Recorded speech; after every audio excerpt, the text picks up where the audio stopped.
ഇറാന്റെ പ്രധാനപ്പെട്ട 3 ആണവ കേന്ദ്രങ്ങളാണ് അമേരിക്ക ബോംബിട്ട് തകർത്തത്. ഓപ്പറേഷൻ മിഡ് നൈറ്റ് ഹാമറിന് കീഴിൽ ഫോർഡോ, നതാൻസ്, ഇസ്ഫഹാൻ എന്നിവിടങ്ങളിലെ ഇറാന്റെ പ്രധാനപ്പെട്ട ആണവ കേന്ദ്രങ്ങളിലാണ് അമേരിക്ക വൻ രീതിയിലുള്ള ആക്രമണം നടത്തിയത്. അമേരിക്കയുടെ ഈ ആക്രമണത്തിന് ശേഷം ശക്തമായ രീതിയിൽ തന്നെ ഇറാൻ തിരിച്ചടിക്കുകയും ചെയ്തു. ഇസ്രായേലിലേക്ക് മിസൈൽ വർഷമാണ് ഇറാൻ നടത്തിയത്.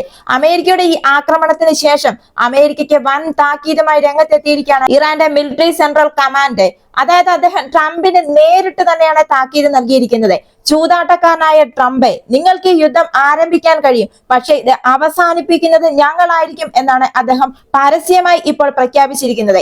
ഇറാനിയൻ ആണവ കേന്ദ്രങ്ങൾക്ക് നേരെയുള്ള അമേരിക്കയുടെ നേരിട്ടുള്ള ഈ ആക്രമണം ഇറാനിയൻ സായുധ സേനയുടെ നിയമപരമായ ലക്ഷ്യങ്ങളുടെ പരിധി വർദ്ധിപ്പിച്ചിട്ടുണ്ട് എന്ന് പറഞ്ഞുകൊണ്ട് അമേരിക്കയ്ക്കെതിരായ ശക്തമായ പ്രതികാര നടപടികളെ കുറിച്ച് ഇറാൻ സൈന്യം തിങ്കളാഴ്ച US പ്രസിഡന്റ് ഡൊണാൾഡ് ട്രംപിന് മുന്നറിയിപ്പ് നൽകി.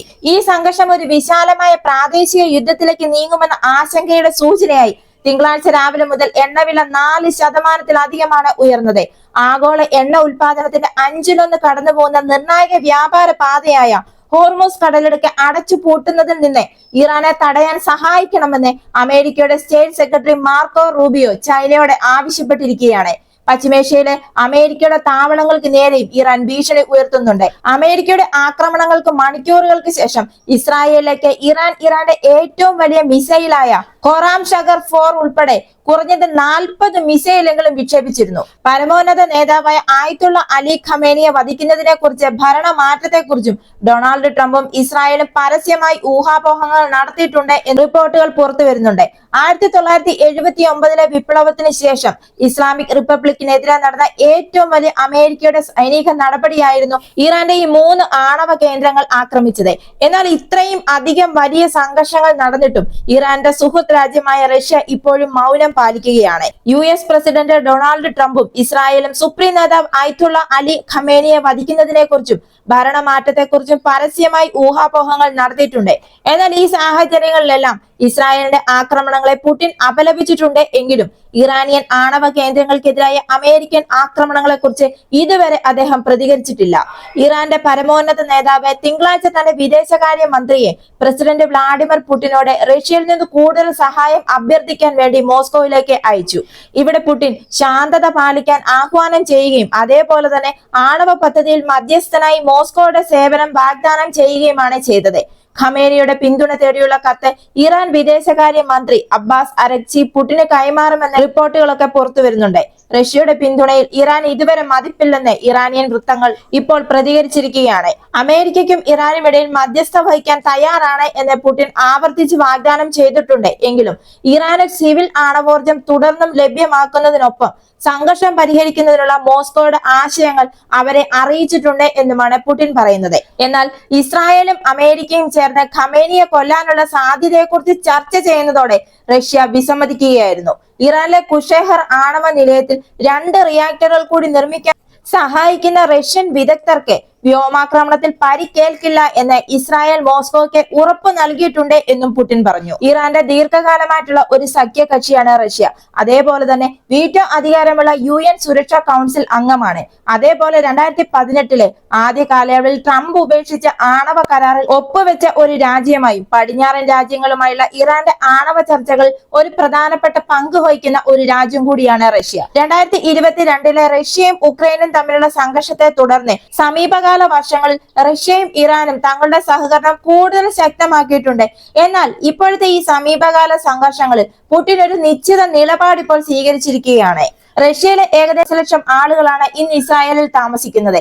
അതുകൊണ്ട് തന്നെ അവരുടെ റഷ്യൻ പൗരന്മാരുടെ ഗണ്യമായ എണ്ണം ഇസ്രായേലിൽ വളരെയധികം കൂടുതലാണ്. അതുകൊണ്ട് ഈ സംഘർഷത്തിൽ റഷ്യയുടെ നിഷ്പക്ഷതയെ ഇത് സ്വാധീനിക്കുന്നു എന്നാണ് പുടിൻ വിശദീകരിച്ചത്. ഇസ്രായേൽ എന്ന് പറയുന്നത് ഏതാണ്ട് ഇന്ന് റഷ്യ സംസാരിക്കുന്ന ഒരു രാജ്യമായി മാറിക്കഴിഞ്ഞിരിക്കുകയാണ്.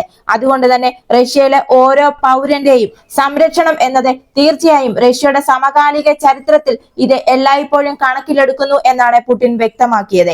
ഈ ജനസംഖ്യാപരമായ ഘടകം പശ്ചിമേഷ്യയിലെ മോസ്കോയുടെ ബഹുമുഖ നയതന്ത്രവുമായി ചേർന്ന് ജാഗ്രതയോടെയുള്ള റഷ്യയുടെ നിലപാടാണ് ഇപ്പോൾ രൂപപ്പെടുത്തിയെടുത്തിരിക്കുന്നത്. ഇസ്രായേൽ, അറബ് രാഷ്ട്രങ്ങൾ, ഇസ്ലാമിക രാജ്യങ്ങളുമായി ഒരുപോലെ തന്നെ പ്രവർത്തന ബന്ധം നിലനിർത്തും എന്നാണ് റഷ്യ ഇപ്പോൾ പറഞ്ഞിരിക്കുന്നത്. സ്വന്തം ജനസംഖ്യയുടെ 15% മുസ്ലിങ്ങളാണെന്ന് തിരിച്ചറിയുകയും ഓർഗനൈസേഷൻ ഓഫ് ഇസ്ലാമിക് കോ ഓപ്പറേഷനിൽ നിരീക്ഷക പദവി വഹിക്കുകയും ചെയ്യുന്ന റഷ്യ പ്രാദേശിക കാര്യങ്ങളിൽ നിഷ്പക്ഷത പുലർത്തുന്ന എന്നാൽ സ്വാധീനമുള്ള ഒരു കക്ഷിയായി സ്വയം അവതരിപ്പിക്കുന്നത് ഇപ്പോഴും തുടരുകയാണ്. അതായത് ഇറാനിയൻ പ്രദേശത്തെ അമേരിക്കയുടെ ആക്രമണത്തെ ഒരു അന്താരാഷ്ട്ര നിയമങ്ങളുടെ ലംഘനമാണ് എന്ന് വിശേഷിപ്പിച്ച് റഷ്യ അപലപിച്ചു എങ്കിലും റഷ്യയുടെ പ്രതികരണം നിയന്ത്രണ വിധേയമായിരുന്നു. റഷ്യൻ വിദേശകാര്യ മന്ത്രാലയം ഇങ്ങനെയാണ് പ്രസ്താവിച്ചത്: എന്ത് വാദങ്ങൾ ഉന്നയിച്ചാലും ഒരു പരമാധികാര രാജ്യത്തിന്റെ പ്രദേശം മിസൈൽ ബോംബ് ആക്രമണങ്ങൾക്ക് വിധേയമാക്കാനുള്ള നിരുത്തരവാദപരമായ തീരുമാനം ഐക്യരാഷ്ട്രസഭ സുരക്ഷാ കൗൺസിലിലെ സ്ഥിരാംഗമായ ഒരു രാജ്യമാണ് ആക്രമണം നടത്തിയത് എന്നത് പ്രത്യേകിച്ചും ആശങ്കാജനകമാണ്. എന്നാൽ പാശ്ചാത്യമായ ഉപരോധങ്ങൾ ഉണ്ടായിട്ടും ഇറാനും റഷ്യയും തമ്മിൽ തന്ത്രപരമായ ഒരു പങ്കാളിത്തമാണ് തുടർന്നു പോകുന്നത്. ഡ്രോൺ നിർമ്മാണം, ഉപഗ്രഹ സാങ്കേതിക വിദ്യ, ആണവോർജ്ജം തുടങ്ങിയ മേഖലകളിലെല്ലാം ഇരു രാജ്യങ്ങൾ ഒരുമിച്ച് സഹകരിച്ചാണ് മുന്നോട്ട് പോകുന്നത്. റഷ്യയും ഉക്രൈനും തമ്മിലുള്ള യുദ്ധം ആരംഭിച്ചതിന് ശേഷവും ഇറാൻ റഷ്യക്ക് ഷഹദ് ഡ്രോണുകൾ നൽകിയിരുന്നു. ഈ ഡ്രോണുകളാണ് റഷ്യ ഉക്രൈനെതിരെയുള്ള അടിസ്ഥാന സൗകര്യങ്ങൾക്കെതിരായ ആക്രമണങ്ങളിൽ ഉപയോഗിച്ചത്. ഈ ഇടപാടുകൾക്കായി റഷ്യ ടെഹ്റാനോട് $100 മില്യൺ വിലമതിക്കുന്ന സ്വർണം നഷ്ടപരിഹാരം നൽകിയിരിക്കാമെന്ന് റിപ്പോർട്ടുകളും പറയുന്നു. ഈ സംഭവ വികാസങ്ങൾക്കിടയിലും ഈ പ്രതിസന്ധിയിൽ ഇറാൻ റഷ്യയുടെ സൈനിക സഹായം തേടിയിട്ടില്ല എന്നും അവരുടെ അടുത്തിടെ ഒപ്പുവെച്ച സമഗ്ര പങ്കാളിത്ത ഉടമ്പടിയിൽ പ്രതിരോധ സഹകരണവുമായി ബന്ധപ്പെട്ട ഒരു വ്യവസ്ഥയും അടങ്ങിയിട്ടില്ല എന്നുമാണ് പുടിൻ ഇപ്പോഴും വ്യക്തമാക്കുന്നത്. അതായത് ഇറാനുമായുള്ള നയതന്ത്രത്തിനപ്പുറം തങ്ങളുടെ ഇടപെടൽ വർദ്ധിപ്പിക്കില്ല എന്നാണ് റഷ്യയുടെ ഈ നിലപാട് ഇപ്പോൾ സൂചിപ്പിക്കുന്നത്. റഷ്യ മധ്യസ്ഥത വഹിക്കാൻ ശ്രമിച്ചിട്ടുണ്ട് എങ്കിലും ഈ സാഹചര്യങ്ങളിലെല്ലാം ഡൊണാൾഡ് ട്രംപ് ഇത്തരം ശ്രമങ്ങൾ നിരസിക്കുകയാണ് ഉണ്ടായത്. ഇറാനും ഇസ്രായേലും തമ്മിൽ മധ്യസ്ഥത വഹിക്കാൻ പുടിൻ വാഗ്ദാനം ചെയ്തപ്പോഴെല്ലാം ട്രംപ് അത് നിരസിക്കുകയായിരുന്നു.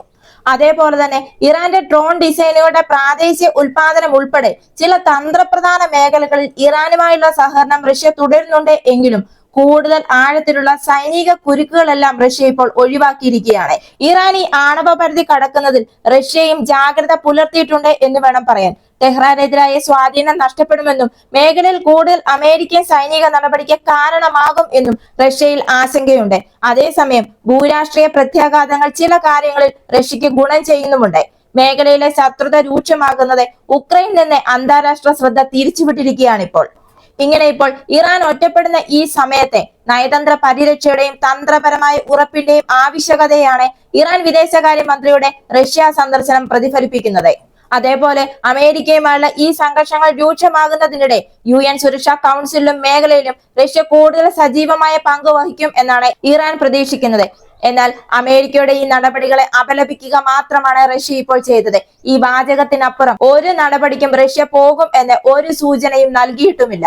അതായത് ഇറാന്റെ ആണവ കേന്ദ്രങ്ങളിൽ അമേരിക്ക ബോംബിട്ടതിനു ശേഷം റഷ്യ ആക്രമണങ്ങളെ അപലപിച്ചപ്പോഴും ഇസ്രായേലുമായുള്ള അടുത്ത ബന്ധം കാരണം പ്രസിഡന്റ് വ്ളാഡിമിർ പുടിൻ നിഷ്പക്ഷതയാണ് ഇപ്പോൾ പ്രഖ്യാപിച്ചിരിക്കുന്നത്. തന്ത്രപരമായ പങ്കാളിത്തം ഉണ്ടായിരുന്നിട്ടും ഇറാന്റെ ശക്തമായ സഖ്യകക്ഷിയായ ഈ രാജ്യം ഇറാനെ സപ്പോർട്ട് ചെയ്യാൻ തയ്യാറാകാത്തത് കൊണ്ട് തന്നെ ഇറാൻ ഇപ്പോൾ ഒറ്റപ്പെട്ടിരിക്കുകയാണ്. ഇതേപോലെയുള്ള പ്രതിരോധ വാർത്തകൾക്ക് വേണ്ടി മറക്കാതെ തന്നെ ഈ ചാനൽ ഒന്ന് സബ്സ്ക്രൈബ് ചെയ്യുക. ഈ വീഡിയോ ഇഷ്ടമായെങ്കിൽ ലൈക്ക് തരിക. മറ്റൊരു വീഡിയോയുമായി വീണ്ടും കാണാം.